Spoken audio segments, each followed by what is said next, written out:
Chapter 71. The companions had all been good friends. Or at least that was what Eugene had believed. Although they came from different backgrounds, they shared a hatred for the Demon Kings. Hamel was the only survivor of a village that had been attacked by monsters that were driven mad by the Demon Kings.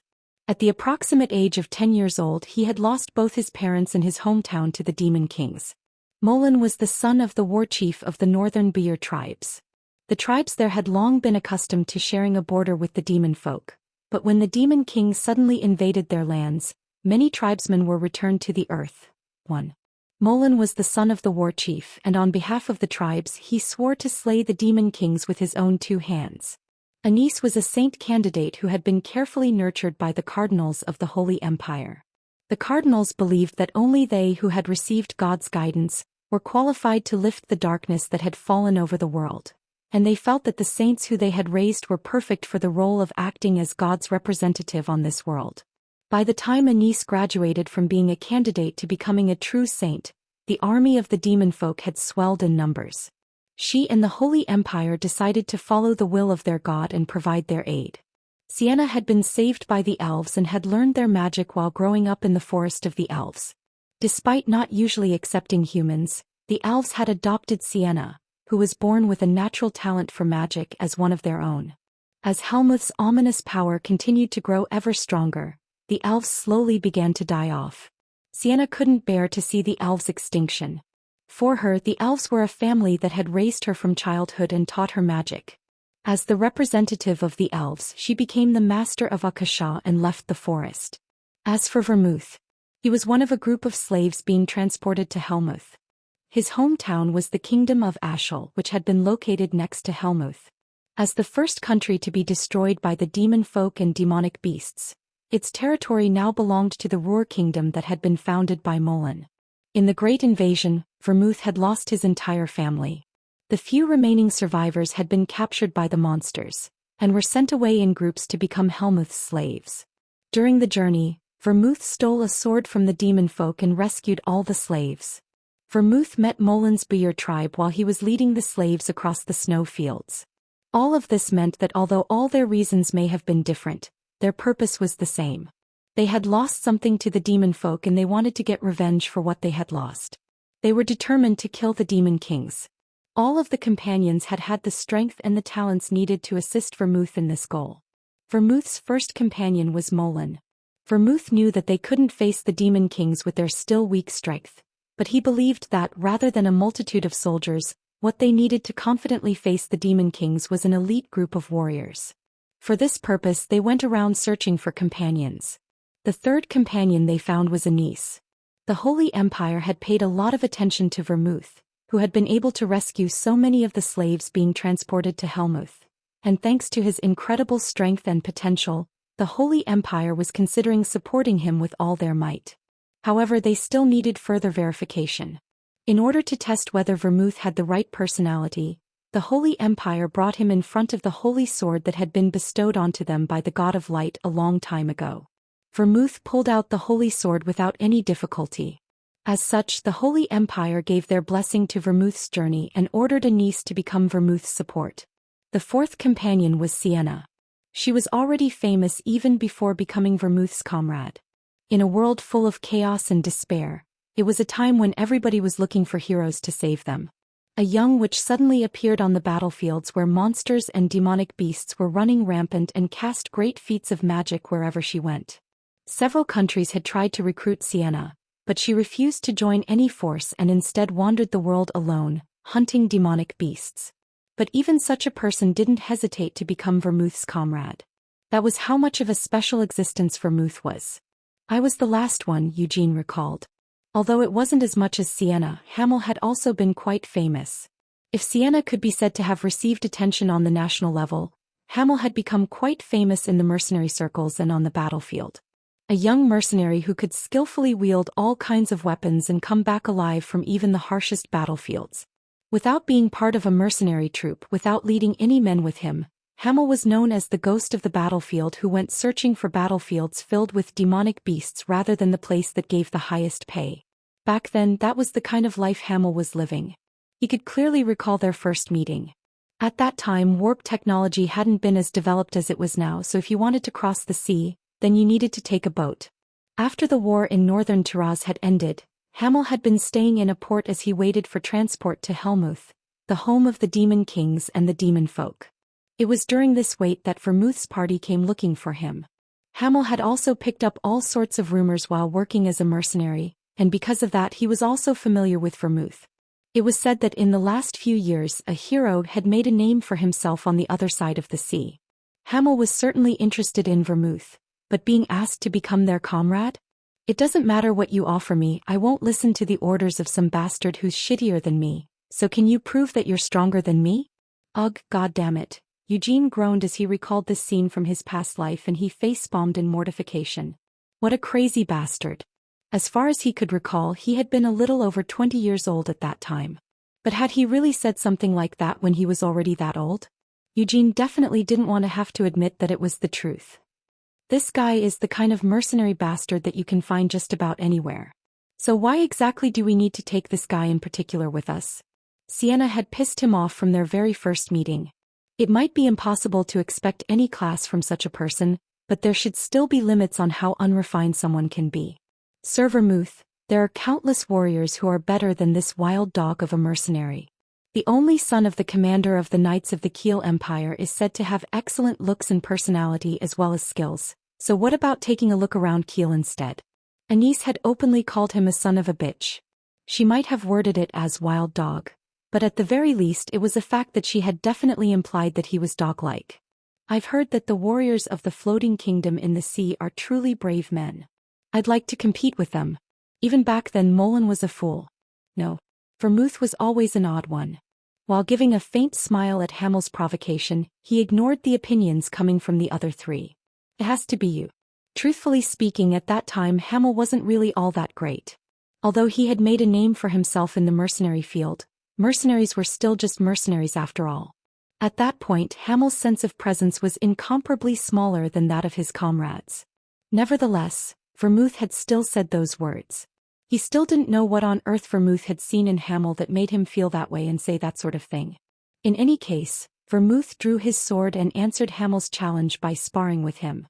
When he had first grabbed a sword and started doing mercenary work, Hamel had believed that he was a genius. After all, that was what all the mercenaries around him had told him. I've never seen a kid who's as good with a blade as you. You can already feel your mana? Sword light. That's absurd. Hamel was used to surprising those around him and was accustomed to being called a genius. However, he didn't allow himself to get carried away by arrogance. Every day was spent in hard work and training. Because of this, his only pride was in the skills he had developed. But Hamel still lost. He didn't just lose, he was completely dominated. It wasn't like in the fairy tale where he had failed to even brush Vermouth's clothes. But Vermouth's clothes were indeed the only thing that Hamel had managed to cut. He hadn't burst into tears because his face had been slammed into the ground either. That said, it was true that his face had been slammed into the dirt. It was the first time he had experienced such an overwhelming defeat. Looks like I'm stronger than you. Shut up. Fuck one more time. Let's fight again. I haven't lost yet. Just as Hamel requested, Vermouth fought with him once more. They actually sparred 3 more times and Hamel ended up with 3 more losses. In their first duel he had been able to cut the edge of Vermouth's clothes, but in their next 3 duels Hamel didn't even manage to touch his hem. I admit that I'm much weaker than you, but why do you want me as your comrade? Because I need you. That's why I'm asking, why do you fucking need me? After all, you're stronger than me. If I win, you would become my comrade, isn't that what you promised? I'm just asking because I don't understand it. If you were to ask them to become your comrade, there are more than a few bastards who would happily accept the offer without any hesitation. You are the last member of our party. Even though Hamel was collapsed on the ground, covered in dirt, Vermouth had still reached his hand out to him. Let's go there together, Hamel. Hamel. No, Eugene was very familiar with his comrades. As comrades, they had known everything about each other. That was why Eugene didn't want to admit his suspicions. That Vermouth had been planning something shady while faking his own death. That he had fought a battle with Sienna at this location. What are you doing, Vermouth? If he was still that spry, shouldn't he have just gone and fought with the Demon Kings? Why would he drag a corpse out of its coffin, extract its soul and then? What could have made him go so far as to Shake hands with a demon king. Couldn't you at least have put my body back in its coffin? You son of a bitch, Eugene thought to himself as his shoulders slumped. Or at the very least, you should have properly left an explanation.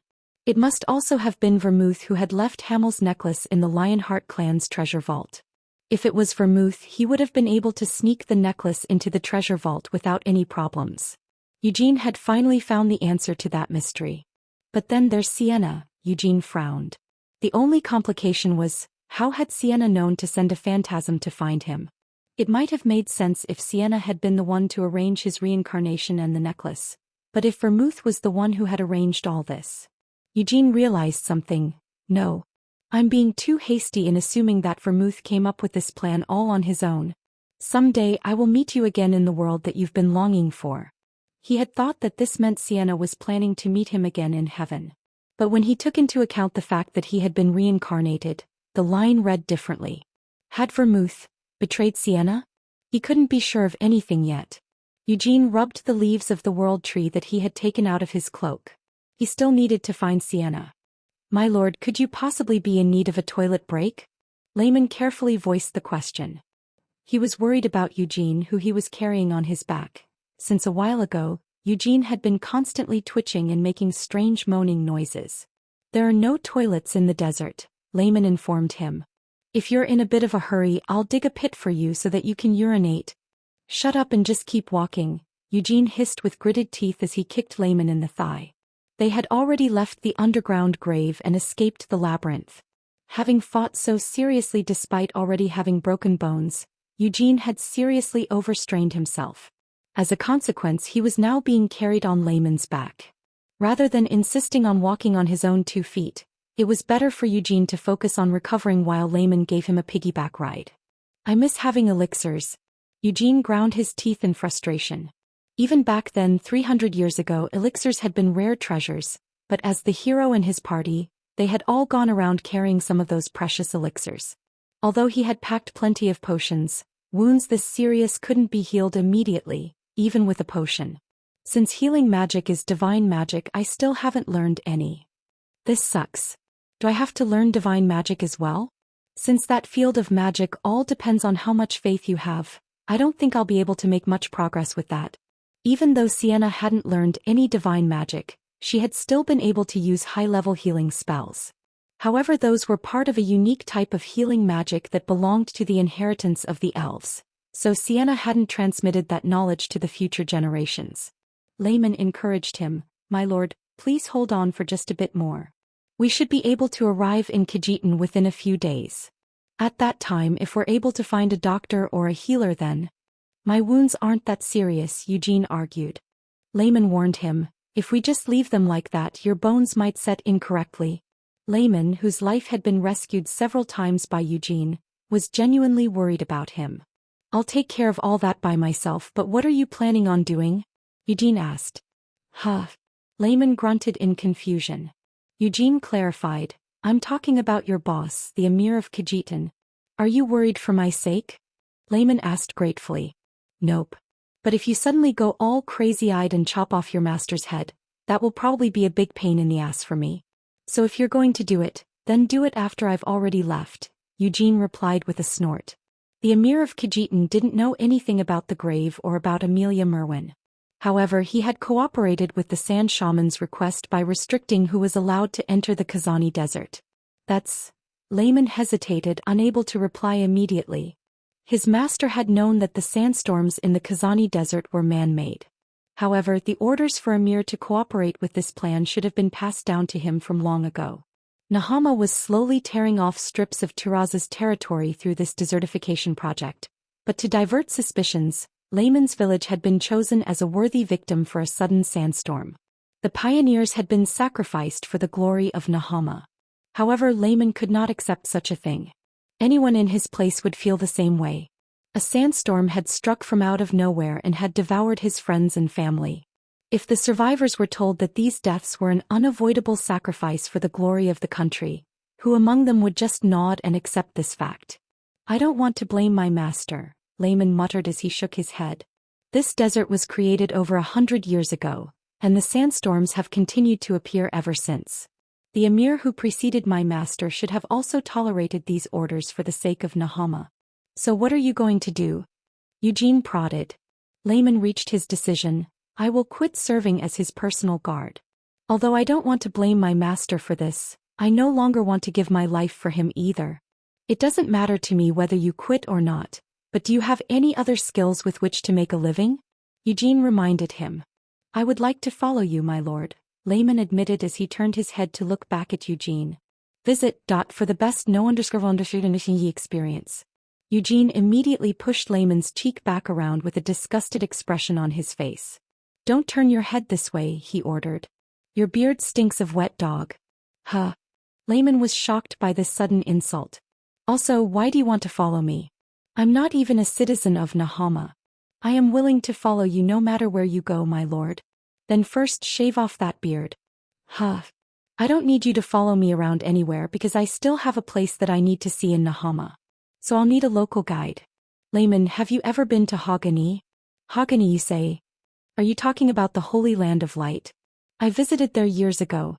Haghani was now called a Holy Land, since it was a place where Saint Anise had gone on her pilgrimage. It was unknown whether it was the final destination of her pilgrimage, but Haghani was where Anise had last been seen 200 years ago. The city of Haghani was right next to Khajitan. Perhaps she really did come here to pay respects at my grave, Eugene suspected. Would Anise have left any clues in Haghani? Somewhere in that wide-open desert? The emir of Khajitan, Tyri al-Madani, narrowed his eyes and silently stared in front of him. Eugene was sitting across from him and behind Eugene stood Layman. In this situation, should Tyri accept that what his eyes and ears had been telling him was the truth? Or should he be worried that someone might be hiding some other intentions within their hearts? You must be aware of how unreasonable your actions were, right? Tyri asked pointedly, venting some of the pressure that he was under. My subordinates told me every word that you said to them. Since the lieutenant and Layman's other subordinates had been so terribly beaten by Eugene, in order to explain their conditions, they had had no choice but to honestly report to Tyri. It was Layman who had identified himself as a thief in order to secretly continue carrying out Tyri's orders, and the lieutenant had quite a glib tongue. He had turned on his captain, blaming Layman for failing to properly carry out their master's orders. Tyri addressed Eugene. Eugene Lionheart, do you truly believe that I sent my men after you in order to steal from you? No matter what the respected emir's intentions might have been, isn't it true that I suffered damages because of them? Eugene asked innocently. Eugene knew the entire truth, which meant that Tyri had become a much easier opponent to face. They were just tasked to protect you, Tyri claimed. Eugene shot down his excuse. Why would they need to lie about being thieves in order to protect me? Because you are a member of the Keel Empire's Lionheart clan, and I am an emir of Nahama, Tyri insisted with furrowed brows. I'm not sure if you are aware of this, but Nahama and Keel's relationship isn't very friendly. The Emperor of Keel is wary of Nahama's power, and the Sultan is also suppressing his rage at the Keel Empire's slander. But what connection does that have to the respected emir's lies? Eugene asked. And what makes you think that there's no connection? I'm sure that you're aware that Khazani is prone to sudden sandstorms. Tyri was wary of what Eugene might be keeping hidden inside his head. Tyri knew that the sand shamans of the Khazani desert were intentionally creating sandstorms as an act of invasion. Of course, the other countries might also have their suspicions that the sandstorms were being used as a means of invasion. But, if that brat truly had clashed with the sand shamans, Tyri couldn't afford to treat this matter lightly. There haven't been any messages, Tyri recalled with concern. The place where the sand shamans had been keeping their heads down as they worked was at the other edge of the desert. From there, they would periodically create sandstorms and gradually widen the scope of the desert. Unless Eugene Lionheart possessed a pair of wings, it would have been impossible for him to reach the other end of the desert within these few days. If I was seen protecting you openly, it might be taken as Nahama bowing its head to the Keel Empire, Tyri continued explaining. Besides, I'm still trying to figure out your intentions. Why were you heading into the Khazani desert where no one actually lives? Eugene refused to answer. I'm not sitting here because I wanted to be interrogated. That's the thing.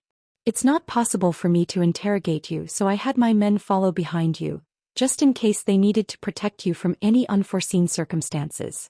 If Layman Schulhoff, the one standing behind you, had just followed his orders properly, then you and I would never have been placed in such an uncomfortable position. Tyree glanced at Layman. He continued, I understand why you would feel displeased by this, but I'm afraid that I had no say in this matter. Also, it's not like they truly stole anything from you, no?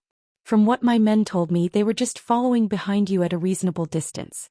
In the first place, you were the one who attacked them while they were doing just that. Eugene smirked at these words and sipped his tea. This old Emir hadn't brought up any mentions of the assassins or the sand shamans. He probably didn't know that Eugene had been ambushed by the assassins and had then gotten rid of all the sand shamans hidden underground. His ignorance couldn't be helped. The labyrinth that Eugene had fallen into was a dungeon under Amelia Merwin's command. Even the Sultan was likely unaware of the fact that Hamel's grave had been found down there. The only ones who knew about this dungeon had been the sand shamans who were stationed there. The late sand shamans had been completely obedient to Amelia Merwin, because they feared her. The reason why Tyree al-Madani had tried to keep Eugene out of the desert was all because of the sandstorms, not because of Amelia Merwin. So there's no need to pointlessly worry about it, Eugene reminded himself. If that hadn't been the case, then Eugene would also have been left in a difficult position. Eugene intended on cleanly concluding all his affairs in this country before he left. Eugene went on the offensive. No matter what the respected Emir says, it doesn't change the fact that the Emir endangered my life, now does it? Tyree shifted the blame. It must be my incompetent subordinates who failed to comprehend my orders properly. There must have been a misunderstanding somewhere. Eugene pounced. But I'm wondering how I should explain such a misunderstanding to my family. Tyree hesitated. I'm not quite sure what you mean by those words. If that's the case, then it seems that I've failed to persuade you. Under these circumstances, I'm afraid that the Emir will be in for a lot of trouble. And that's not something I say lightly. Eugene fiddled with the luxurious teacup, his hands wrapped in bandages as he continued speaking. From what's been said so far, it seems that I must also take responsibility for my careless words. Unfortunately, as I am still too young. In order to take responsibility for these words of mine, I have no choice but to borrow the power of my family. Lord Eugene, Tyree called out. Eugene shook his head.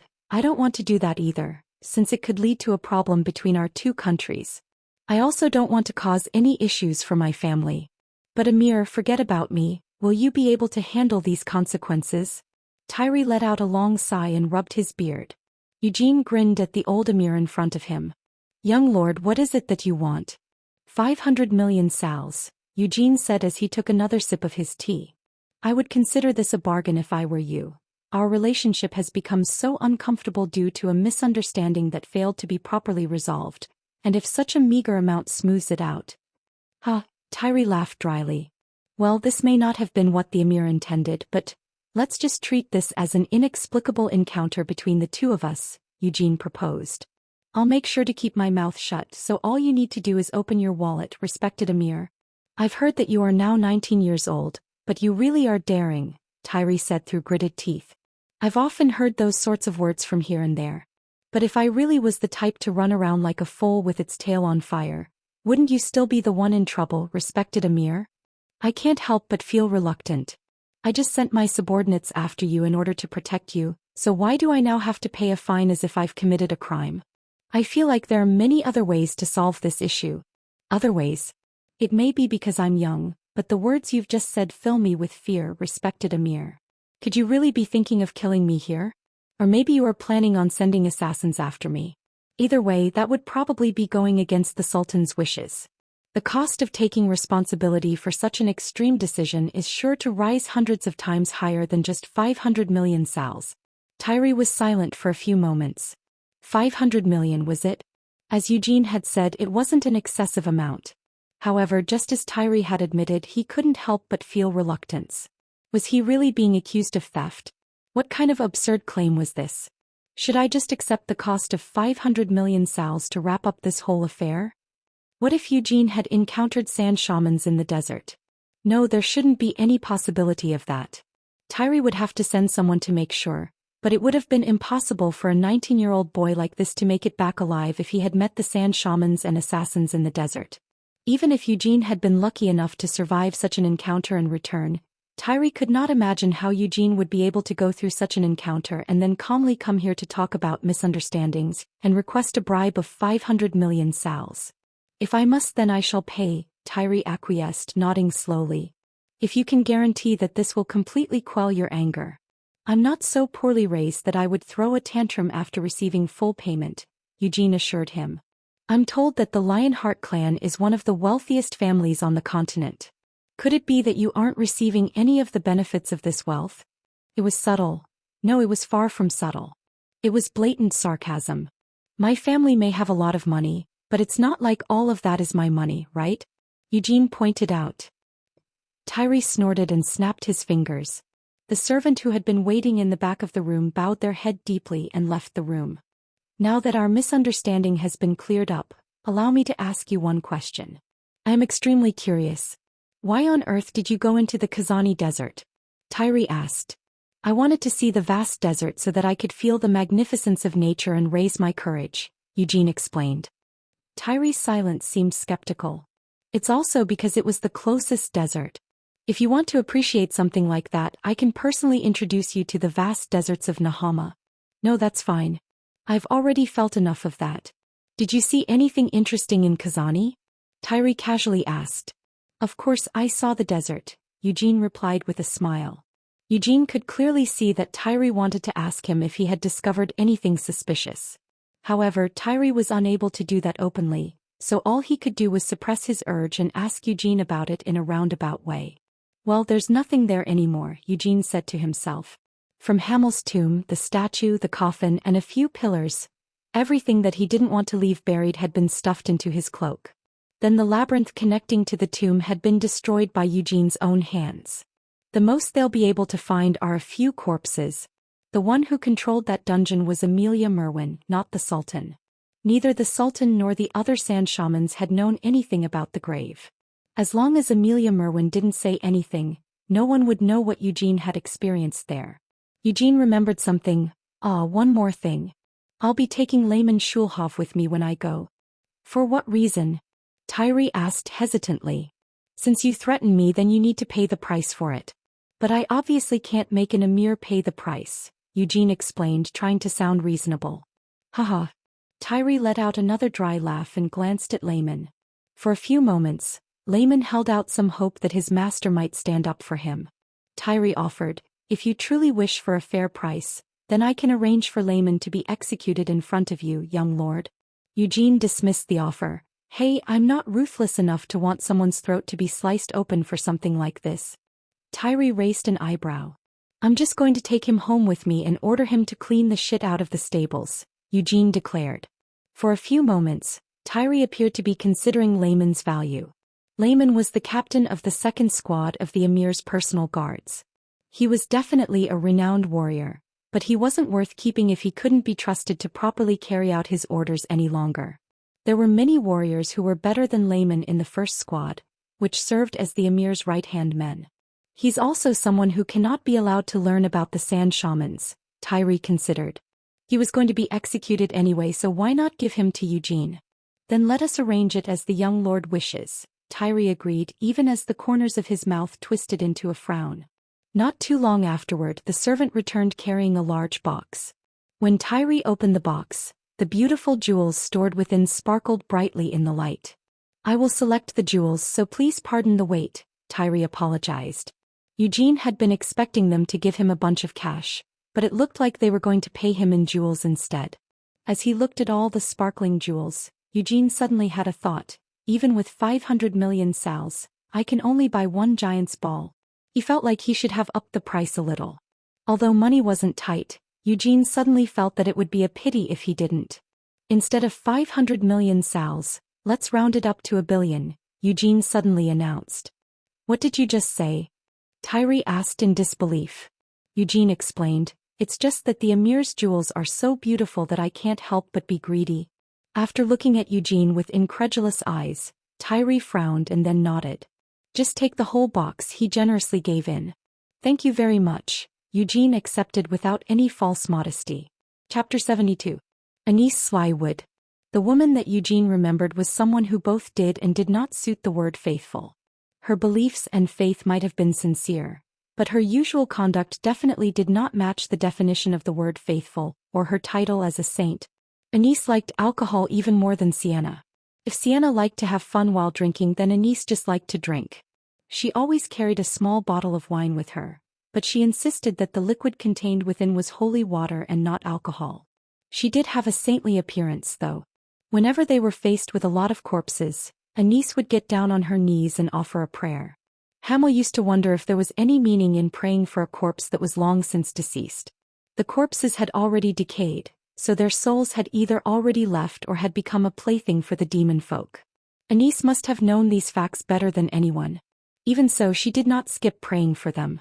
Even if it had no other meaning than paying her respects, Anise would still pray that the deceased person would find their peace and rest. Anise had always been a strong drinker, but whenever they passed by a lot of corpses, she would drink even more than she usually did. Even when they told her not to, since she would just get drunk, Anise would still do it anyway. In the middle of a battlefield filled with the hellish stench of rotten corpses, Anise still could not restrain her intoxication. When will this world be peaceful and happy? Anise used to ask this question often, whenever she had been forced to use the smell of alcohol to cover up the stench of rotten corpses. Things should be peaceful and happy once we've killed all the demon kings. Even if we kill all the demon kings, that doesn't mean all the innocent people that they have killed will come back to life. But we can at least save their souls. Hamel, do you believe in the afterlife? Doesn't it make you feel more comfortable to believe that there is one? But I thought that you don't believe in the gods. That and the afterlife are two different things. Although I don't know about hell, I definitely hope that there's a heaven. And don't you think that it's funny that you're the one asking me this? In the Holy Empire of Eurus, the main god that they worshipped was the god of light. Although there were countless faiths that could be found throughout the continent, even amongst all of them, the one that could be considered the main faith was the god of light, who also served as the patron deity of Eurus. You accumulate good deeds throughout your life, and when you die, your good deeds become light and your evil deeds become darkness. If the light is bright enough to banish all the darkness, you can ascend to heaven.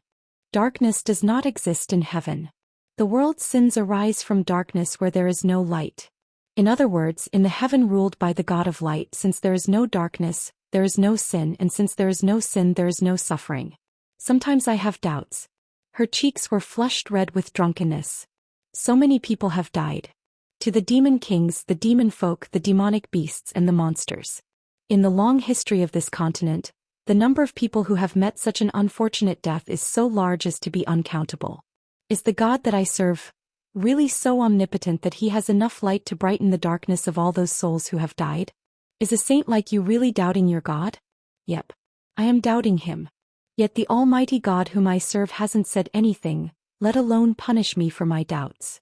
The place where they had held such a conversation was in the middle of a battlefield filled with corpses. It was after they had blocked the advance of that savage bastard, Camash, the chieftain of the giants. Countless human corpses and giant corpses alike covered the battlefield. Molin had done his best to protect the common soldiers.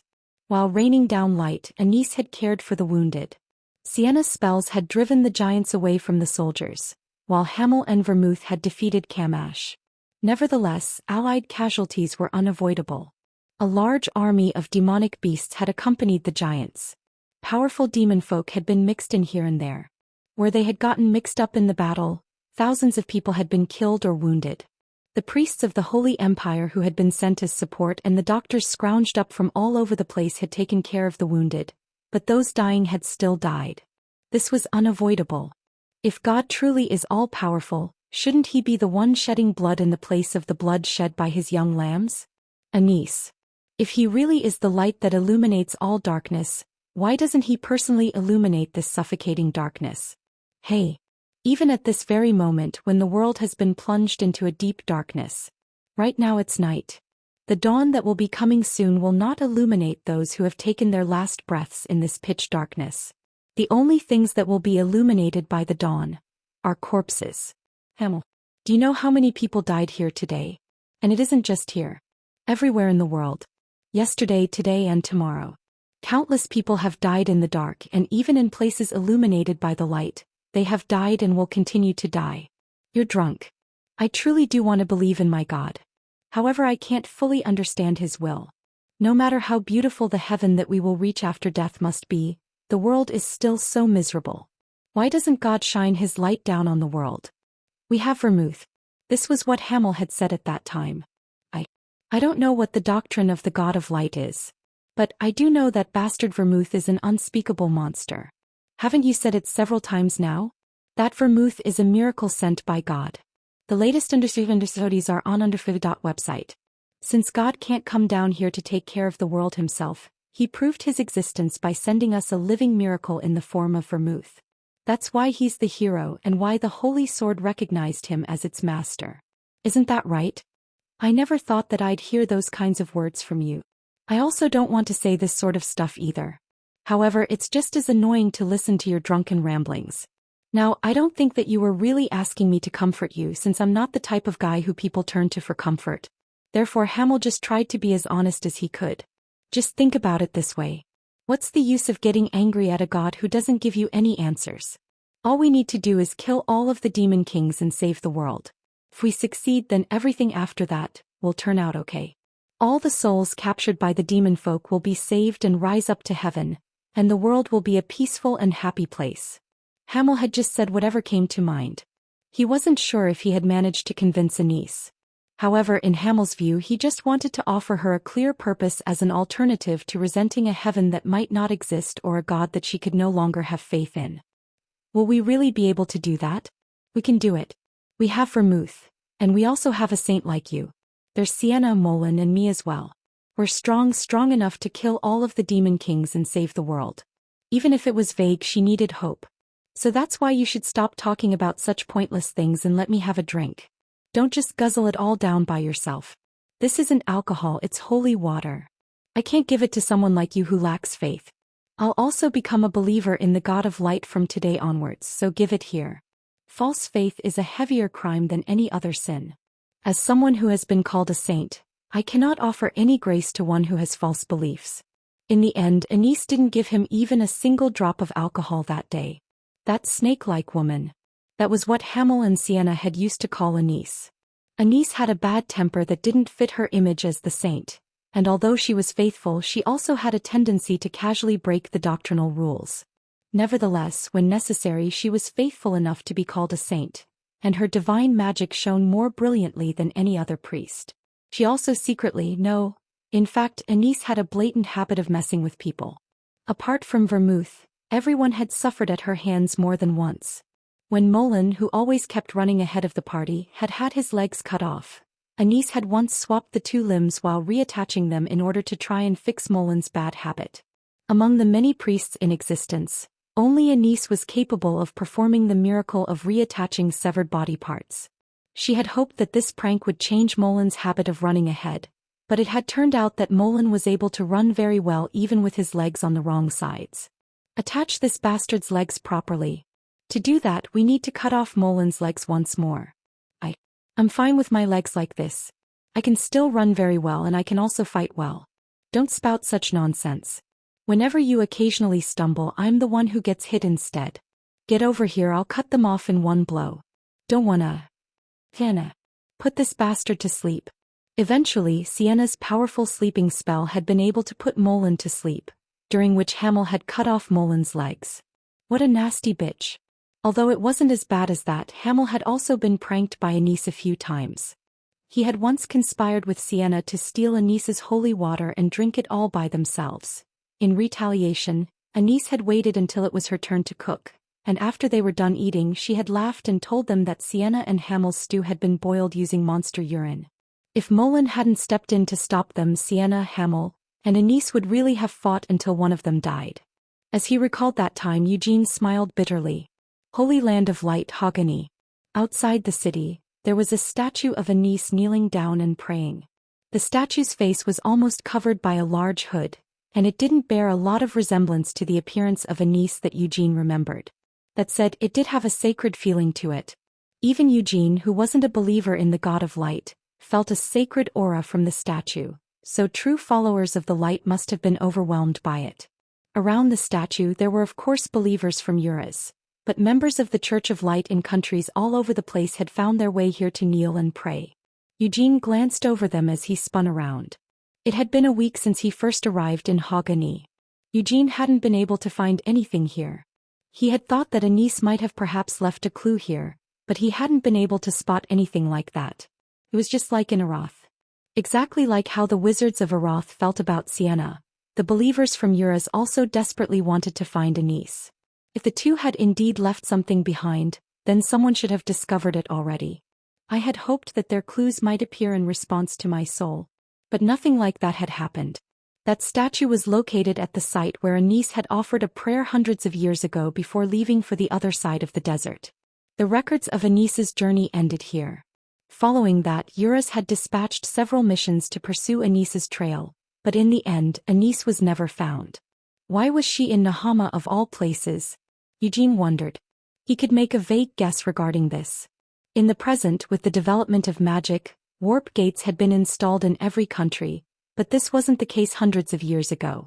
If you were to take a ship across the ocean from Uras, you would arrive at the port city located to the north of Haugany. From there she had started her pilgrimage. Anis was, she probably came here to pay her respects at my grave. Sienna's seclusion and Anis's pilgrimage, these two events didn't overlap completely. Sienna had gone into seclusion a few years earlier. Afterward, Anis, who was revered as a saint in Uras, had embarked on a pilgrimage. Eugene recalled, my grave was sealed up. His grave had only been rediscovered 6 years ago. It had probably been revealed shortly after he had found Hamel's necklace in the Lionheart treasure vault. In response to this discovery, that seal on his grave must have disappeared. Anis couldn't have entered my grave. If she had managed to enter, Anis wouldn't have left it looking like such a ruin. As he stared at Anis's statue, a bitter feeling washed over Eugene. Vermouth. The man had faked his own funeral, survived his supposed death, and then broken into Hamel's tomb. There he had gotten into a fight with Sienna. Vermouth had managed to defeat her, then he had sealed both the Moonlight Sword and the grave. This had all happened 200 years in the past. Anis. A picture of her wandering the desert was drawn in Eugene's mind. As she had wandered in search of his undiscoverable grave, what on earth could Anis have been thinking? Could Vermouth also be involved in Anis's disappearance? Eugene couldn't know this for sure, as Anis hadn't left any clues behind. At least for now, the only one who had left a clear clue to their current location was Sienna. Eugene's focus drifted briefly to leaves of the world tree that were stored inside his cloak. My lord, Layman, who had been quietly standing next to Eugene, spoke up with a cautious expression. Have you changed your mind? No, Eugene said, shaking his head. Before they left the city, he had just wanted to look at the statue one last time. He hadn't been able to find any clues, and Eugene didn't have the confidence to go searching for any clues that may have been left in this vast desert 200 years ago. That being said, he couldn't head over to Molin's kingdom either. The demon king of incarceration knew that Eugene was the reincarnation of Hamel. Since he had even received a warning from the demon king, heading north to a country that bordered Helmuth was far too dangerous. For now, that is. His strength was insufficient. Eugene keenly felt this truth. Ever since he had been reincarnated, he had never been so desperate for power, but now he craved it. He had almost been killed by a death knight in an imperfect state. He had also almost died at the hands of Amelia Merwin. Even when the demon king of incarceration was in front of him, Eugene hadn't been able to charge in to try and kill him. Eugene confirmed, we're heading back to Kiel. It had been 2 years since he had left the Lionheart clan's main estate. It's time to go home. Kiel Empire's Capital City series. The whole of the large forest outside the capital was part of the Lionheart estate, and it was also the only place in the capital where a warp gate had been installed within an estate. Scion Lionheart was standing with his arms crossed in front of the warp gate. He, who would soon be turning into an adult on his 20th birthday, was almost certain to become the Lionheart clan's next patriarch. However, Scion couldn't accept this fact, nor could he enjoy it. This was because of Eugene, who would be returning soon. That son of a bitch, Scion cursed to himself. Scion couldn't help but feel complicated. Was he supposed to feel happy or sad about meeting with this sibling, who shared not one drop of blood with him, who was returning after 2 whole years? Apart from that, there were a few other factors. After the main wife, Tanis, and the eldest son, Uad, had departed from the main estate, Ancilla had taken full control of the estate's servants. as her son Cyan had been at the forefront of these efforts. In these 2 years without Eugene, Cyan had spent every day fruitfully. He had not neglected his daily training, and he had even sparred regularly with his father. Along with his mother's intense training on how to be the perfect successor, Cyan had also kept up his practice with the white flame formula. He had hung out with the younger knights, and while bowing his head to the knights who had been serving the main family for a long time, he politely asked for their assistance. At first, Cyan had hated this strict schedule, but he had gradually come to accept it. Cyan wanted to become the patriarch. It was something that his mother had always talked to him about when he was young, and Cyan himself was desirous of the patriarchal seat. Now that Uod had been disqualified, Cyan's succession as the next patriarch was almost guaranteed. Fortunately, there was no rivalry with his twin sister, Seal. Seal had given up her right of succession because she wanted to become a member of the Knights of the Black Lion. If only Eugene wasn't there, Cyan becoming the next patriarch would have been a certainty. Damn it, Cyan cursed. Cyan hated being seen like that, and he also hated it when his thoughts turned to that. If it was against that fool Uod, he might not care, but Cyan couldn't bear to compete with Eugene. Against Eugene, Cyan felt both a competitive rivalry and a sense of looming defeat. Even though they hadn't met yet, Cyan was already thinking about his own defeat. Cyan was annoyed at this side of himself, and he hated how thoughts of Eugene would grate on him. Eugene Lionheart, that guy was a son of a bitch. After he had been adopted 6 years ago, Cyan had suffered under the hands of Eugene every day. They were beatings disguised as sparring. Contrary to the merciless beating that he had suffered, Cyan had never managed to defeat Eugene even once. Cyan, Ancilla, who had been watching her son's expression stiffen, spoke up. "You don't seem to be happy that your brother is returning." "I'd be happy to see him return, but I'd be just as happy if he didn't," Cyan admitted. "Cyan, if he says that he wants to become the patriarch, I will probably step aside for him," Cyan said as he shook his head with a deep sigh. "Because he's more suited to becoming the patriarch than I am." According to Seal, that child Eugene has said that he doesn't want to become the patriarch, and Scylla reminded him. That was 2 years ago.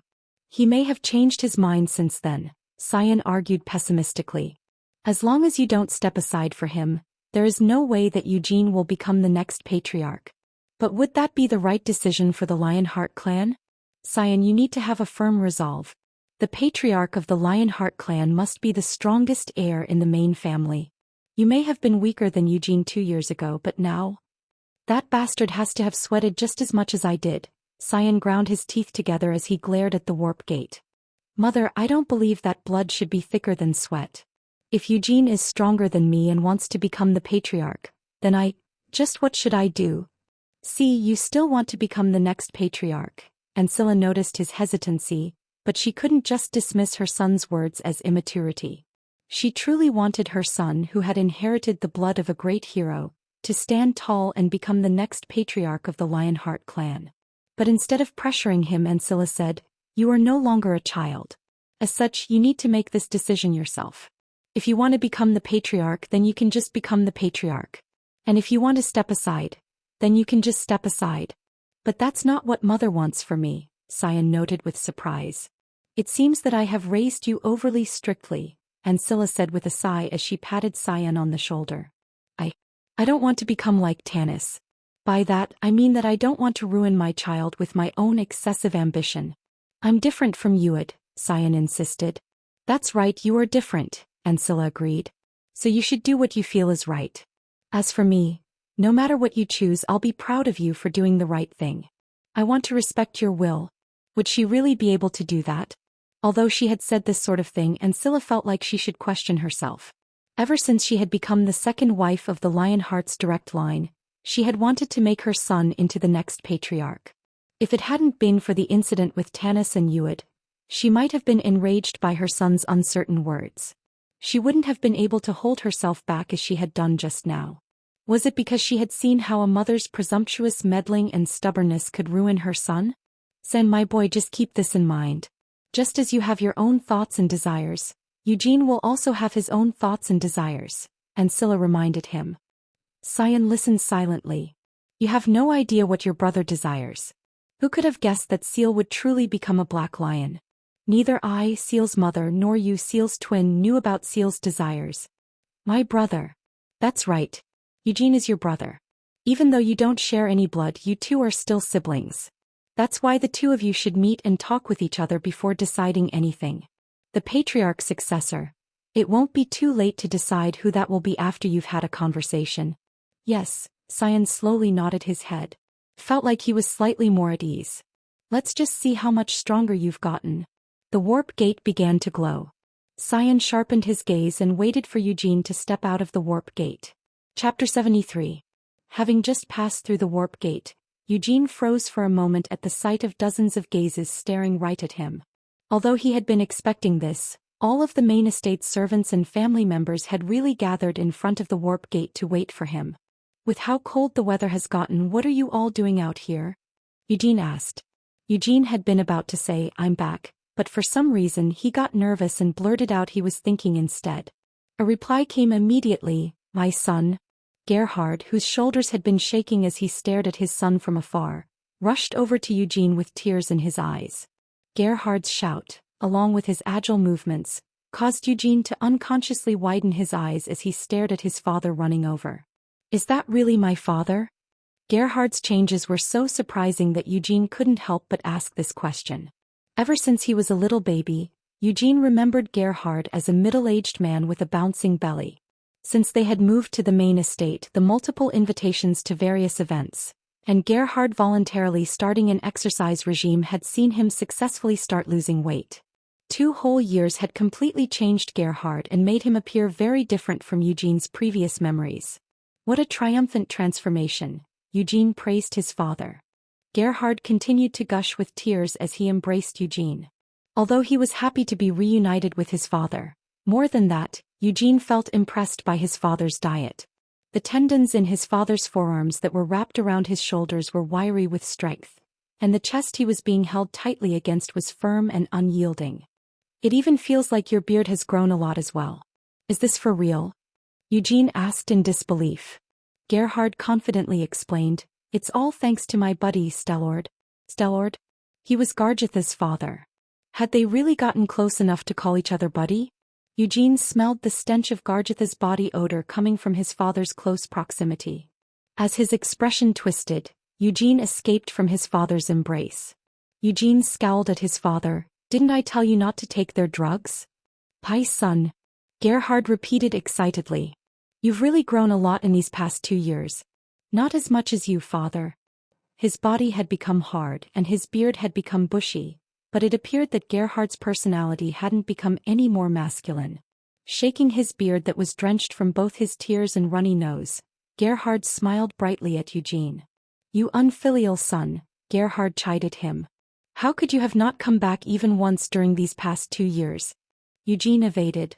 I thought that I was sending you letters pretty often. Do you really think that sending letters twice a year is often? I made sure to send one on my birthday and one on your birthday. See, wasn't I making sure to regularly send them on special occasions? Also, you can't just blame me for this. You didn't come looking for me even once during these past 2 years, did you, father? Isn't that because you kept writing in your postscripts that I shouldn't come to visit you? Well, that's true, Eugene nodded with a grin. By the way, where's the patriarch? He's at the Black Lion Castle. This reply didn't come from Gerhard. Instead it came from Ancilla. Standing beside Sion, she had wiped away her stiff expression and was now showing Eugene a bright smile. Ancilla continued, after all, next year is just around the corner and you know what that means, right? It's time for your coming-of-age ceremony. Ah, Eugene grunted in understanding. It was one of the Lionheart clan's traditions, like the bloodline continuation ceremony. But while that was attended by all eligible members of the direct and collateral lines, the coming-of-age ceremony was only for the children of the main family. Ued, the eldest son of the main family, had become an adult 2 years ago. Under normal circumstances, Ued would have been the first of the siblings to hold a coming-of-age ceremony. But Ued had been practically exiled from the main family due to his involvement with black magic, and he hadn't even been honored with a coming-of-age ceremony. Since the last coming-of-age ceremony had to be skipped, and there will be 3 children becoming adults next year, it looks like they're planning to make the event a little more grandiose than usual, Ancilla explained. Eugene asked, Is that what the patriarch desired? It seems that this was the council's decision. This reply had Eugene clicking his tongue in annoyance. Then, suddenly remembering that he hadn't given Ancilla his greetings yet, Eugene bowed his head and said, "Apologies for the late greetings, stepmother." Ever since he moved into the main estate, Eugene had become used to calling Ancilla's stepmother and Tanis as matriarch. 1. Truthfully, he hadn't really wanted to call them by those names, but from the moment that Eugene had been adopted, Ancilla had secretly forced Eugene to call her by the title of mother. Once Ancilla had forced him to call her stepmother, it would seem weird if he called Tanis by a different title. Saying the word stepmother again after 2 years still left a strange taste in Eugene's mouth. "There's no need for such formal greetings between family members," Ancilla chided him. Now that Tanis had left the main estate, wouldn't Ancilla be dissatisfied with the title of stepmother? Eugene had held some misgiving about this, but it appeared that Ancilla didn't feel unsettled by this at all. But that's to be expected. In the first place, it was Tanis' own decision to go back to her parents' house. By doing so, Tanis had placed herself in a position where it was impossible to return. The patriarch might not have been able to make it, but we should still hold a celebration party for your return, right? Ancilla proposed. Eugene scoffed. Why go so far as to hold a celebration party for a family member returning home? There's no need for a troublesome thing like that. I knew you would say that, Ancilla replied, having only brought it up as a suggestion. For as long as she had known him, Eugene had never once shown any enjoyment at a party. By the way, who is he? Gerhard, who had been scrubbing away his tears, slowly spoke up. Visit for a better user experience. He glanced over at Lehman, who seemed to be trying to shrink in on himself as he stood behind Eugene. He's my valet, Eugene declared. Your valet? Gerhard repeated questioningly. Yep, Eugene confirmed. His name is Lehman Schulhoff. As for his age. Lehman, how old are you? I am 32 years old, Lehman replied with a cough. If Lehman was 32 years old, that meant he was 13 years older than Eugene. So you look older than your actual age, Eugene commented. Lehman explained, it's because of the harsh desert winds. He's someone that I've personally brought back with me, so his identity has already been verified. Even if he is my valet, I haven't taught him anything, so I'm just taking him to the annex where he can take care of the chores, Eugene explained. Ancilla and all the main estate servants who were gathered here shot Lehman wary looks. Lehman flinched at all the gazes directed at him and couldn't help but hunch his shoulders. As a guard of the Emir of Khajitan, Lehman had been ordered to escort the Emir to all sorts of events and had seen many excellent warriors. However, among all the warriors he had seen in his lifetime, very few were as skilled as the knights in the Lionheart clan's main estate. Lehman's mind raced. As long as you discount their numbers in terms of individual skills alone, the guards of the Emir of Khajitan can't compare to them at all. Was it really all right for the knights of a family without an official noble title to be this exceptional? According to his own common sense, Lehman couldn't understand how this could be. What's more, the knights that he could see right now were definitely not the clan's full power. The true strength of the Lionheart clan was in the Knights of the Black Lion. Even Lehman was well aware of this fact. Lehman speculated, if they have amassed such power they could even throw a revolt at any time. Of course, for the past hundreds of years, the Lionheart clan had never once attempted to revolt against the Kiel Empire. Even so, Lehman felt that the Lionheart's clan's power was still too much for a single family to hold. So the young lord is the adopted son of such a great family. Lehman's chest swelled with pride as he looked at Eugene from the corner of his eyes. He had received several instances of life-saving grace from Eugene. If it wasn't for Eugene, Lehman would have died from either being swept away by the sandstorm or from being sucked beneath the quicksand. Even if he had somehow escaped death at that point, Lehman would have been silenced by the assassins and the sand shamans. Or he could have been killed by Amelia Merwin in that place deep underground, or perhaps her pet might have been the one to end him. Or he might even have been trapped deep underground and died from starvation. All of this had happened because he had gotten involved with Eugene, but Lehman still felt like he had to repay Eugene's life-saving grace. It was with these intentions that Lehman had decided to part ways with Tyree Al-Madani and become Eugene's subordinate. Even if the tasks he was asked to do were just chores for the mansion, no matter what they might be, as long as they were done for the sake of serving Eugene, Wouldn't he be able to repay his master's past grace little by little? Nina, Eugene waved over Nina who had been waiting nearby. The 22-years-old Nina didn't have the same baby-faced appearance that she had had 2 years ago. Eugene's eyes narrowed as he scanned Nina's slender physique. Were you neglecting to eat because I wasn't here? Or could it be that someone was bullying you? Why do you look so haggard? Eugene questioned her. Young master, I've been a little busy because you said you would be returning so suddenly, Nina explained. Eugene refused to accept this. You're not the only one who works in the annex, so why are things particularly busy and troublesome just for you? Did someone tell you to do all that work alone? Was it the head butler?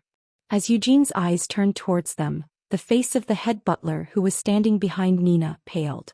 And not at all, sir, the head butler quickly denied. Nina also refuted this. I'm the one who said I would handle it alone. But it looks like you haven't changed at all, Sir Eugene. Although the head butler was in charge of all the servants who worked at the Lionheart estate, the annex where Eugene lived was a forbidden place that the chief butler did not dare to touch. Eugene was also aware of this fact.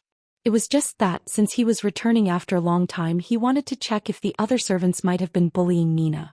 If that's the case, then I'm glad. Nina, take this old man with you and teach him how to do the chores, Eugene instructed. What kind of chores should I guide him in? Nina asked. Eugene considered the question, cleaning the stables and the gymnasium, as well as, any chores that you don't want to do, the bothersome ones that require a lot of strength. Nina hesitated. Is it really okay for me to do that? Is he not your personal valet, Sir Eugene? It's because he's my valet that he should do the chores I tell him to do. Eugene then introduced her. Layman, this woman's name is Nina and she's my exclusive servant. If you had to say it, then I guess you could call her your immediate senior. My name is Layman Schulhoff. Layman introduced himself. His senior. Layman looked at Nina with a bitter expression. Before arriving at the Lionheart's main estate, he had listened to Eugene talking about the Lionheart estate's key figures.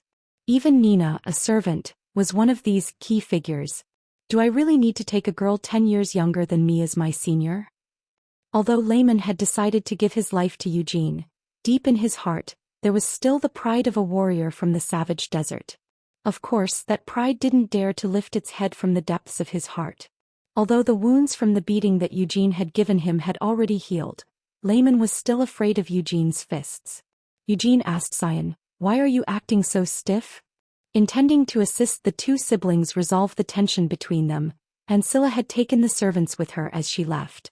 After developing some tact during his time spent at the main estate, Gerhard had naturally left along with Ancilla. Nina followed suit, taking Layman with her as she returned to the annex. Thanks to that, Eugene and Sion were the only ones left in front of the warp gate. Eugene continued speaking as he smirked at Sion, who had an intense frown on his face. After all, even Lady Ancilla was able to smile at me while saying that it's been a long time. Didn't you miss me? What's with your expression? Are you constipated? Even though you kept calling her stepmother while my mother was here, now it's back to Lady Ancilla? Sion pointed out sarcastically. Eugene defended himself. I need to call her by that name to keep Lady Ancilla happy, no? And who do you think you are that you need to try and keep my mother happy? Sion snarled aggressively. Bastard, what's with you? Did you get hit by late puberty like Seal? But that shouldn't be the case. You already went through puberty when you were 15. Have you already forgotten that time? You secretly stole some cigarettes from the knights, and when you tried to smoke them... Shut up. Sion burst out as his face flushed red. Then after glaring at Eugene for a few moments, he let out a deep sigh. Eventually Sion asked, what the hell is your true identity? Identity? What do you mean, identity? Eugene repeated, perplexed. Sion took a deep breath. Are you really the same age as me, only 19 years old? You want me to tell you the truth? Then I'm actually not the same age as you, as I've been reincarnated, Eugene confessed. Stop with the bullshit. What was the point of asking for his true identity when Sion wouldn't believe him even when he told the truth? Eugene clicked his tongue in admonishment and patted Sion on the shoulder. After having not seen me in so long, have you suddenly realized how great your brother is? Eugene teased. Yeah, Sion confirmed. What was going on with this bastard? Saying something so embarrassing. Eugene could only blink his eyes in surprise at Sion's honest reply. Your 2 years and my 2 years. Although the same 2 years have passed for both of us. With you, it feels like 20 years have passed, Cyan spat out in a voice boiling over with frustration. Then Cyan let out a long sigh as he relaxed his fists, which had been clenched so tightly that they had become pale from the restricted blood flow.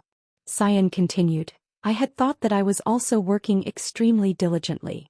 While you were learning magic, I just swung my sword like a madman here at the main estate. At the same time, I also practiced the white flame formula.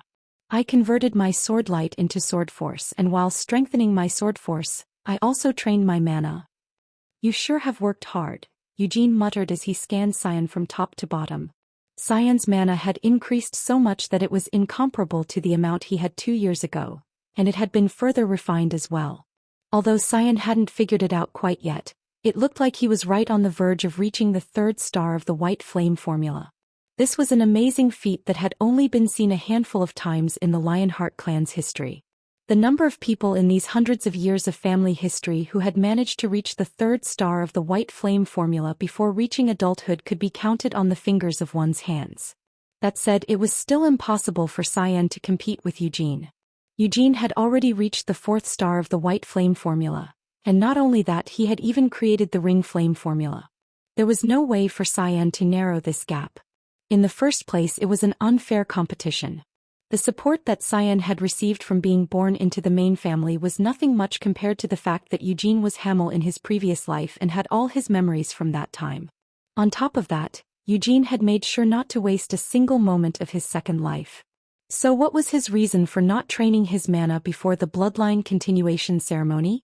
It was because Eugene knew that initiating his mana a few years later wouldn't bring him any disadvantages. Thanks to the fact that he had waited instead of going against the flow, Eugene had managed to get his hands on the Great Vermouth's white flame formula and the Storm Sword WET. With these, Eugene's growth had been accelerated explosively. Eugene was currently stronger than Hamel had been when he first met Vermouth.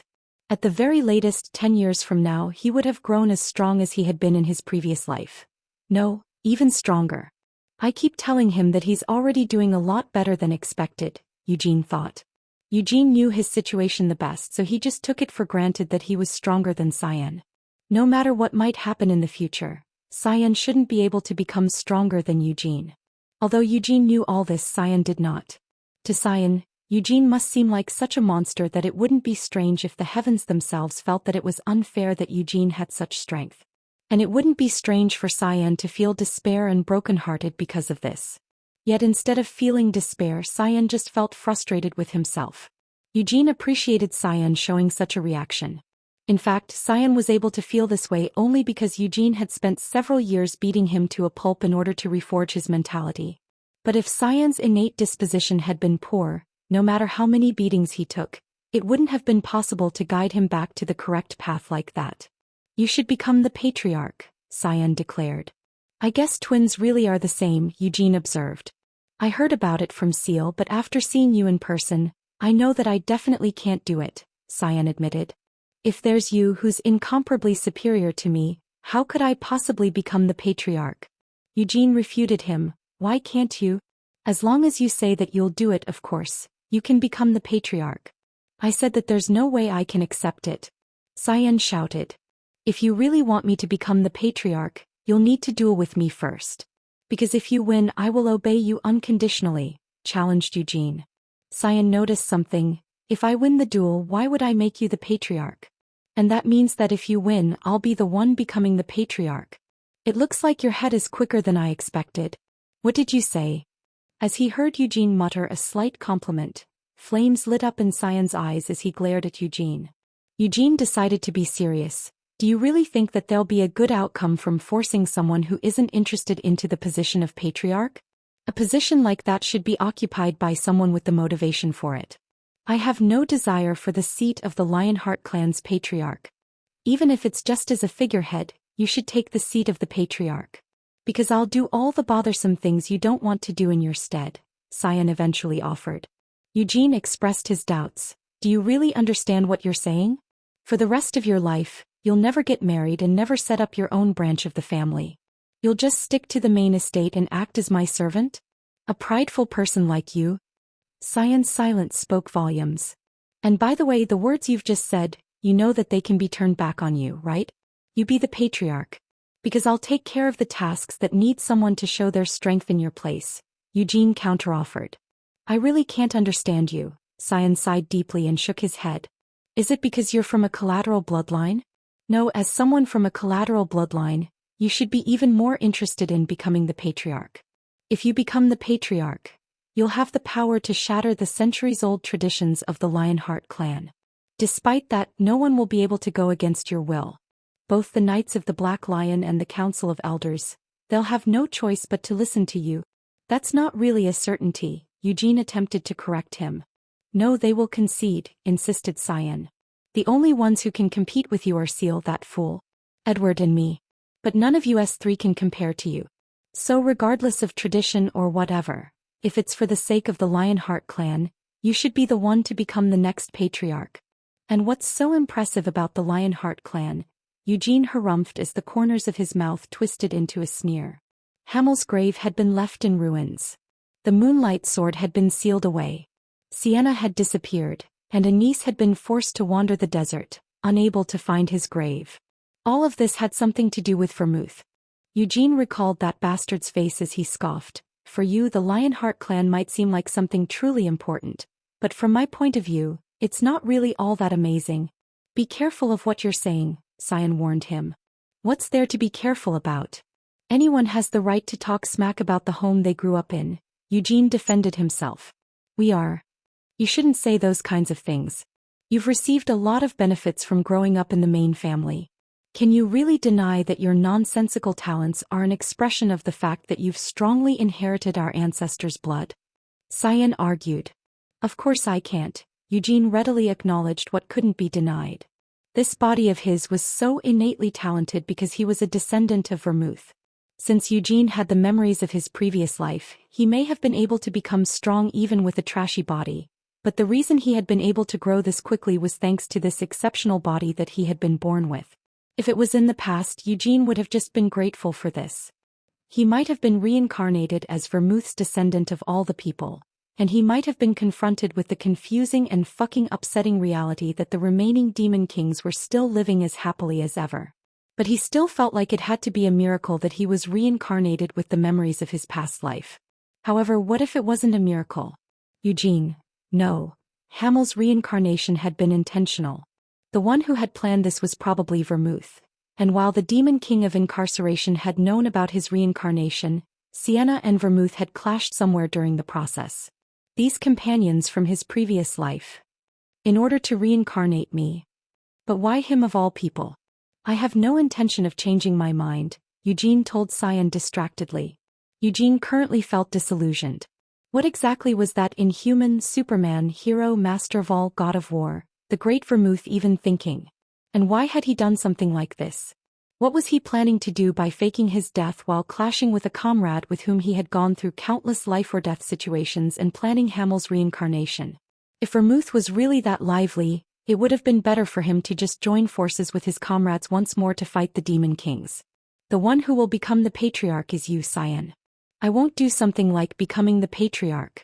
If you really want to change my mind, try convincing me by using your strength. Eugene challenged him once more. The Lionheart clan was Vermouth's family. Eugene had never held any great interest or pride in the clan in the first place. It was the same even now. Although he had lived for 19 years as Eugene Lionheart, he still didn't hold much interest or pride in his role as a member of the clan. Gilead, the patriarch, was a good person. As for Guillaume, he was also a good person. Even though they were the direct line of the main family, those two had never once looked down on Eugene. And Ancilla, well, although there were times when she definitely wanted to look down on him and her goodwill was only superficial. Still, compared to Tanis, you could even call her an angel. Cyan and Seal as well. Although their first impressions weren't great after spending a few years together, they might not be as close as true siblings, but they had still become attached to each other. As for Gargith, he was built like a brick shithouse, too, reminding Eugene of Molin, and it felt like he was a good guy. Gerhardt, what was there to say? Eugene really liked his father. But even with all that, Eugene still couldn't hold much interest and pride in his clan. A duel is a bit much, Cyan muttered. Cyan had to admit that he wouldn't be able to change Eugene's mind. In the past, Eugene hadn't gone so far as to dismiss the Lionheart name like this, so he had to wonder if Eugene had gone through a change of heart sometime during the past 2 years. Or perhaps he might just be going through puberty as well. With a bitter taste in his mouth, Cyan grabbed the sword hung at his waist. "Since it's been a while, let's have a spar," Cyan proposed. Eugene warned him, "I'm telling you this in advance, but no matter what you try to do, you won't be able to defeat me." "I know, you son of a bitch," Cyan cursed. "Rude bastard," Cyan thought as he shoulder-barged Eugene on his way to the training grounds. 1. The original Korean titles translate literally into Big Mother for Tanis and Little Mother for Ancilla. Stepmother and matriarch are close approximations. 2. The Korean version of this phrase uses a rice cake stall. Chapter 74. The spar was one-sided. Cyan's sword force might be unbelievably refined for his age, but it was impossible for him to push back against Eugene. Although Cyan refused to back down and swung his sword fiercely, he couldn't even force Eugene to take a step back. It felt like Cyan was swinging his sword into nothingness. Or at least that was what he thought at first, but gradually the feeling began to change. Cyan started feeling like he was battling sticky mud in an endlessly deep swamp. Even though it felt like Eugene's sword was just diverting his attacks, at the same time it was also sticking to Cyan's blows like mud. And then, as if his attack were being sucked into a swamp, it dragged his blade over to where Cyan didn't want it to go. And after that, the mud and the swamp became the sea, as a huge wave of mana shook Cyan's sword force, guiding his attacks away and making them sputter off into thin air. There should be no reason for him to have gotten tired so quickly, but Cyan felt his breathing become rough, and he could hear his heart pounding away rapidly. As he had worked towards the 3rd star of the White Flame formula, Cyan's mana control had improved greatly. In the past, even emitting sword light had required great concentration, but now it was possible for him to draw out his sword force naturally, without even needing to focus on it. It also wasn't difficult for him to maintain the sword force that he had drawn out like this for a long time. This was Cyan Lionheart after all. As a member of the prestigious Lionheart family, he had been trained in using mana since a young age and had received all sorts of support. At their age, it would be extremely rare for anyone in the entire continent to have as much mana as Cyan. Cyan was aware of this fact and had felt pride in this. However, this pride was currently crumbling apart like a sandcastle. Fuck. He could no longer maintain his sword force. As Cyan panted for breath, he spat out this curse and collapsed on the spot. The sand and dust that had been floating around the gymnasium gradually settled down. Thanks to Cyan's non-stop flow of attacks, the floor of the gymnasium had been deeply scarred, cracked, and turned over by his sword force. However, Eugene's surroundings were in perfect condition. There weren't even any footprints left behind. From the very start right until the very end, Eugene had remained standing in one spot and hadn't moved away by even a single step. Incredible, was the thought of everyone watching this one-on-one spar. At first there had only been Eugene and Cyan here, but from the moment the match started, the knights of the main estate had gathered to watch. Since they hadn't declared it a private spar, the knights were free to stand at a distance and observe Cyan and Eugene's sparring. Thanks to that, the knights of the main estate were able to realize once again what an incredible warrior the adopted child, Eugene Lionheart, was. 2 years ago, when Eugene was only 17, Eugene had already been notorious among the knights of the main estate. In fact, he was so notorious that there was actually an unwritten rule concerning him floating around among the knights. The rule was that if you were arranged to spar with young Master Eugene, you could never allow things to get too serious. This wasn't for the sake of their still immature young master. On the contrary, this unwritten rule was meant to preserve the pride of the knights. The knights here all took great pride in their skills. If they were still overwhelmed, even after they got serious, moreover when their opponent was much younger than they were. No matter the fact that their opponent was the young master of the Lionheart clan's main line, the knights were bound to feel frustrated. He was already so strong 2 years ago, but now, if it were me up there, would I be able to win? The eyes of the knights flickered as these thoughts ran through their heads. In spars that were only meant as a form of training, sword force was rarely ever used. So what if they did use sword force and fought with Eugene seriously? Would they still be able to win? They couldn't be sure. Most of the young knights got the sense that they would be defeated. Even the knights who were older than them couldn't feel certain of their chances for victory. Hazard felt the same way. He was a member of the Knights of the White Lion, who had sworn loyalty to the Lionheart clan's direct line, and was one of the youngest amongst these knights. However, age did not necessarily equate to skill. Hazard had beaten out several other knights to rise to his position as a commander in the second squad of the Knights of the White Lion. He had never once felt that his innate talents were lacking. In just a few years, Hazard was sure to become the captain of the second squad. If even more time passed, he might even be able to aim for the position of the leader of the Knights of the White Lion. Even such a man like Hazard had no choice but to feel his own inadequacy when compared to Eugene. Among the knights here, was there anyone arrogant enough to claim that when they were 19, they were as strong as Eugene was now? Hazard looked at the other knights. There were more than 160 knights who belonged to the main estate's Knights of the White Lion. Among all these knights, the 10 strongest made up the first squad. The remaining 150 men were divided into groups of 30 to form 5 squads. Hazard looked at the 5 squad captains. Just like Hazard, their faces had stiffened. They were all skillful warriors who were sure to receive respect no matter where in the continent they went, but they couldn't hide the astonishment they felt in response to this adopted son from a collateral bloodline. Even the knights of the first squad wouldn't feel anything different. I've never felt that same overwhelming sense of power from them that I have from Sir Eugene, Hazard speculated. The first squad of the Knights of the White Lion, along with their leader, the Knight Commander, had accompanied Gilead to the Black Lion Castle. Hazard gulped in amazement as he recalled those currently absent elites. Sprawled out on the ground after he finally caught his breath, Sion raised his head and asked, "What was that?" Eugene, who had been shaking loose his wrists, turned to look at Sion and grinned. "What was what?" he asked facetiously. "The thing you did just now. Where you sent my attacks flying all over the place," Sion clarified. Eugene claimed, "That was just parrying. Can't you tell just by looking?" Who wouldn't be able to tell that much? All the knights spectating the spar had also realized that Eugene had been simply parrying Sion's attacks. Parrying was a technique that could be used with all weapons, not just swords. The technique could even be used with one's bare hands, though one needed a lot of practice in order to do so. However, among these knights, not a single one of them had the confidence to say that they would be able to show parrying on the same level as Eugene. His was no ordinary style of parrying. He wasn't just obstructing the sword force, he was diverting it. That alone would have been enough to classify it as an advanced technique, but instead of only diverting the sword force outward, Eugene could divert it back inward, breaking the opponent's stance. By mixing in both inward and outward flows, Eugene had been able to nullify all of Sion's attacks and had also made him overuse his mana. And that was all without him taking a single step away from his spot. "Tell me how you did that," Sion reluctantly requested. "What did you say?" Eugene reacted with feigned surprise. Sion gritted out, "I said tell me how you did that, you son of a bitch." "Really? You want to learn from me?"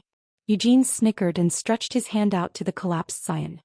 His shoulders trembling with rage, Sion grabbed Eugene's hand as he imagined planting his other fist into Eugene's face. No, that wasn't nearly enough. Sion considered, "I'm still holding a sword in my other hand. I could just thrust it up into his guts." "Aren't you going to relax your grip? I won't be able to teach you like this, you know?" Eugene reminded him. "Huh, but what? You're going to teach me?" Sion snapped out of his confusion as he relaxed the hand that was holding the sword. "Didn't you ask me to teach you?" Eugene asked. Yes," Sion hesitantly confirmed. "Then I might as well teach you," Eugene said, his expression looking like this wasn't a big deal. It wouldn't be too difficult to teach Sion this. In the first place, learning Eugene's style of parrying was something that depended on the learner's ability and perception rather than the teacher. "For now, just follow me," Eugene said as he pulled Sion up and turned around. After staring blankly at Eugene, who seemed to be returning to the annex, Sion quickly followed behind him. After exiting the gymnasium, Eugene headed to the forest on the other side of the mansion. Sion was panting for breath as he continued to trail behind Eugene, unable to close the distance between them.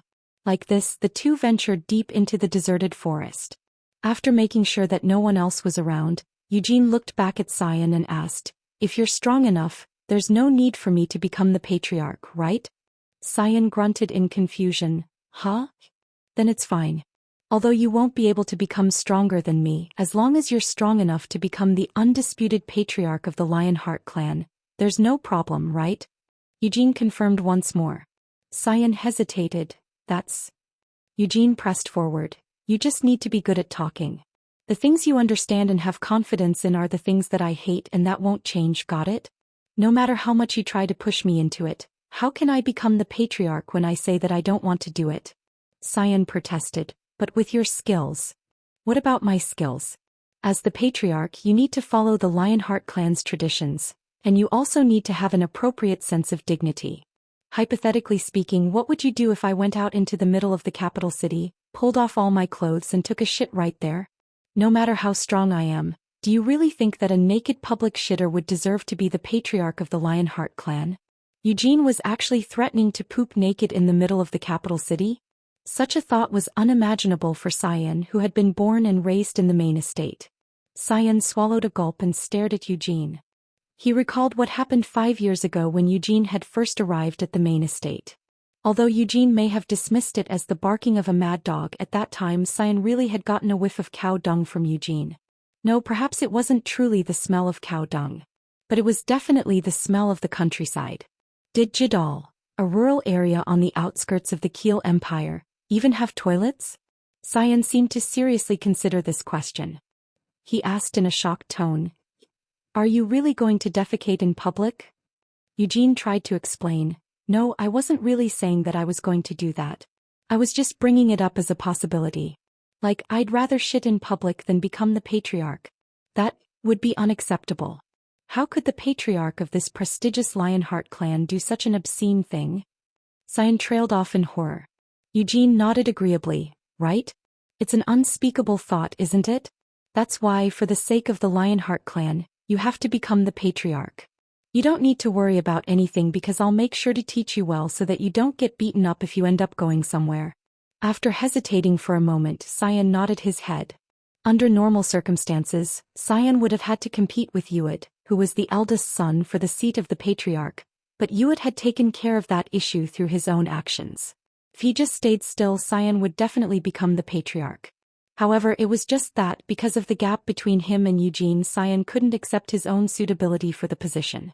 That was why Cyan had tried to concede it to Eugene. But in the end, he truly did wish to become the patriarch.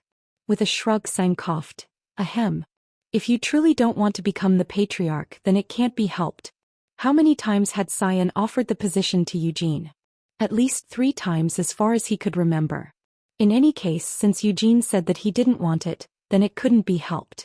Well, you might have amazing skills, but it's true that you don't have any of the dignity that a patriarch should have.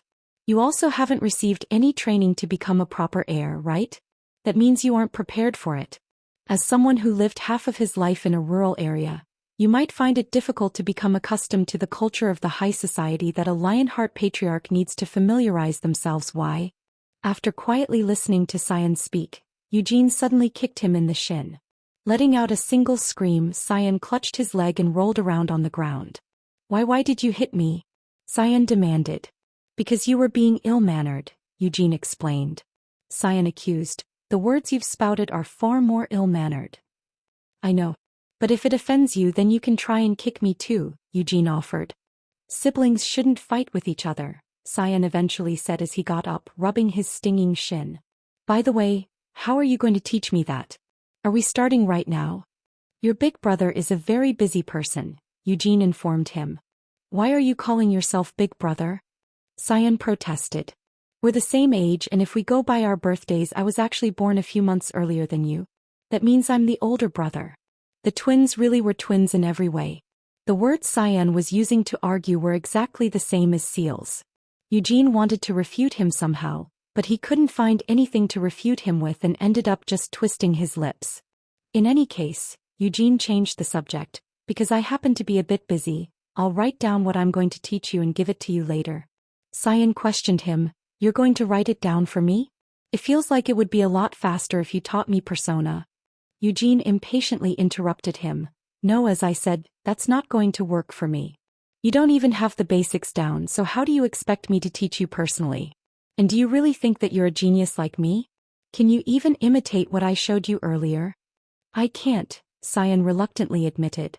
That's why I'm going to write it down for you. If you accept that for now and study it diligently, you'll be able to use it on your own, Eugene persuaded him. But would that really be the case? Although Eugene had claimed this for now, even he couldn't be sure that he was telling the truth. In the first place, even in his previous life he had never actually taught anyone. As a mercenary, there had been no reason for him to teach someone, and after becoming Vermouth's companion, there had been no need to teach anyone. Sienna, Anise and Molin were all so skilled that Eugene didn't need to teach them anything. As Eugene wanted to peacefully and leisurely enjoy his reincarnation, he felt like he could try and teach his techniques for fun, but he currently didn't want to devote any of his precious time to Cyan. You aren't lying to me just because you don't want to become the patriarch, are you? Cyan asked suspiciously. You're right that I don't want to be the patriarch, but it's not a lie, Eugene reassured him. Although he had said this to Seal as well, Eugene actually liked Cyan. It was because whenever he saw Cyan continue to compete with him without giving up, Eugene was reminded of his past life as Hamel. Eugene was very familiar with the feelings of frustration, resentment, and determination that Cyan must be feeling. We're also siblings, Eugene reflected.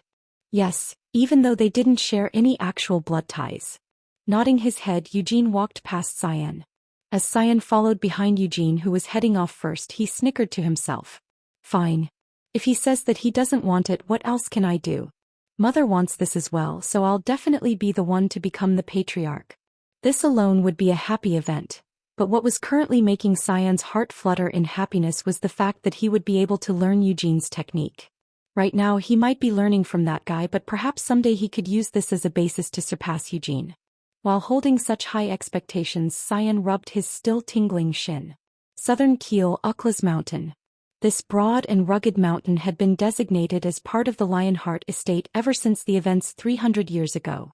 In that distant past, the last Grand Duke of the Keel Empire, the great Vermouth himself, had developed this area into his territory and had stayed in a castle deep in the mountains. Vermouth had eventually relinquished his title and moved to the capital estate, but even 300 years later, Mount Uklas remained part of the Lionheart estate. The Black Lion Castle had been built deep within the mountains. This was the place where the great Vermouth had spent the longest amount of time, and it was also the place where the body of the great hero was enshrined. Visit for a better user experience. On the top floor of the Black Lion cast, in the center of a large room, dozens of people were sitting around a black round table.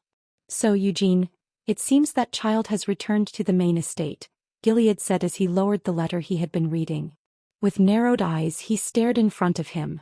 Someone expressed their opinion. I actually thought that he would be returning a little later. Another replied, instead it seems that he came at just the right time. The man sitting across from Gilead spoke up as he stroked his short beard and stared at Gilead. There are only 2 months left in this year, no? There's no real need to call them here, is there? Gilead argued. After all, there's never been a situation quite like this.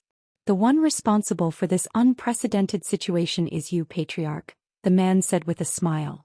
Gilead might be the Lionheart clan's patriarch, but his words didn't carry any more weight than those of the others sitting around the table. This was something that couldn't be helped. Except for Gilead, every one of the 10 people sitting at the table was a member of the Lionheart clan's Council of Elders. Regardless of whether they were from the direct line or the collateral lines, they were giants who had left their name in the history of the Lionheart clan. After all, this is the first time ever that a child from a collateral branch has been adopted into the main family, the man continued speaking. Of course, the patriarch has guaranteed this child's value, but unfortunately, the latest batch of children from the main line has caused quite some fuss. As such, we have to inspect them more thoroughly. It's not just the patriarch, Carmen suddenly spoke up.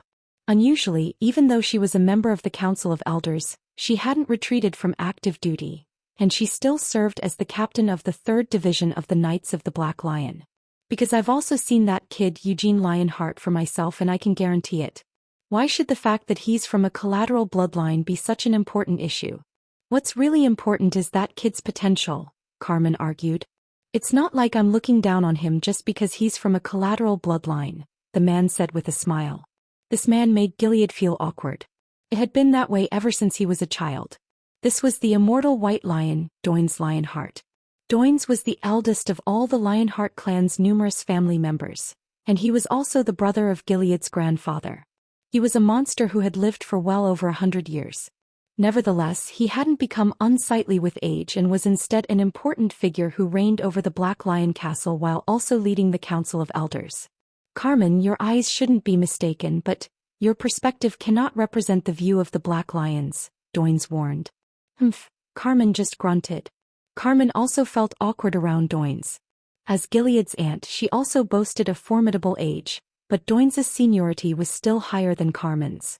In the Lionheart clan. No, in the entirety of the continent, the only ones who could be said to hold equal seniority to Doins were those demon folk in Helmuth who were free of the limits of a lifespan. Therefore we need to see them for ourselves. This is also for the sake of the coming-of-age ceremony. As he said this, Doins turned to look at everyone here. But there was no one who questioned Doins's words. Gilead let out a long sigh. When he had first received the council's summons, he had expected something like this to happen, but having heard it said out loud, his heart couldn't be at ease. The Council of Elders was a group that strongly valued the traditions of the Lionheart clan. They may have accepted Gilead adopting Eugene as a foster child, but that was because Gilead had made an impassioned speech, guaranteeing Eugene's potential. Now Eugene was no longer a child. As Doins had said, 2 months from now, Eugene would become an adult. From that point onwards, the next patriarch would need to be selected in earnest. You said that the boy has just returned from Nahama? Doins inquired. Yes, Gilead reluctantly confirmed. Doins continued, before that he was learning magic in Arath. From what I've heard, he really does have amazing talent for magic. Enough to make the Red Tower Master take him as his direct disciple and to entice the Crown Prince of Arath into interacting with him. Gilead remained silent. Patriarch, we who bear the name Lionheart are a pride of great lions.